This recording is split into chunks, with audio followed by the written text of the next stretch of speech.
Id-ditta tibel l-ex Prim Ministru u kap tal-Partit Nazzjonalista Lawrence Gonzi, Gonzi and Associates, sa 3 xhur ilu fuq is-sit elettroniku tagħha kienet qed tgħid li l-programm ta' ċittadinanza b'investiment kien se jkun fih miżuri biex ma jħallix impatt negattiv fuq pajjiżna.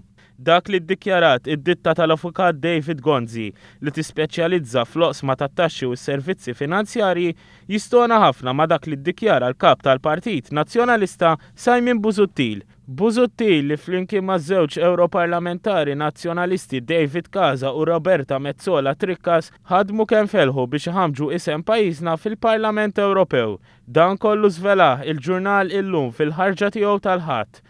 Intant, kontradizzjoni oħra tal-Partit Nazzjonalista hija meta fl-aħħar ġimgħat sar magħruf li l-eks Ministru Nazzjonalista Tonio Fenek kien ħadem ħafna mill-qrib mal-kumpanija Henley & Partners. L-istess kumpanija li l-Gvern preżenti qabbad biex tikkoordina tfassil tal-programm ta' ċittadinanza b'investiment u l-istess kumpanija li issa Simon Busuttil għalli ser jippreżenta protest ġudizzjarju kontra tagħha. Wara l-aħħar elezzjoni ġenerali, Tonio Fenek kien iddikjara li ħadd m'għandu l-erf li għandhom Henley & Partners fl-oqsma li jaħdmu fihom. Ditta ta' avukati oħra li urid interess qawwi fil-programm ta' ċittadinanza b'investiment kienet il-kumpanija tad-deputat nazzjonalista Francis Zammid-Dimek.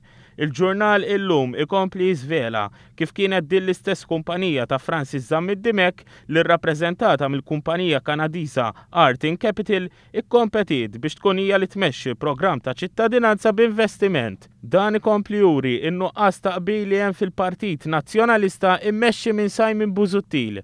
Hekk kif wieħed jinnota li d-deputati nazzjonalisti Tonio Fenek u Francis Zammid-Dimek ma kinux fost il-kelliema tal-Partit Nazzjonalista li tkellmu fil-Parlament Malti dwar il-vot li sar fil-Parlament Ewropew fuq il-programm ta' ċittadinanza b'investiment.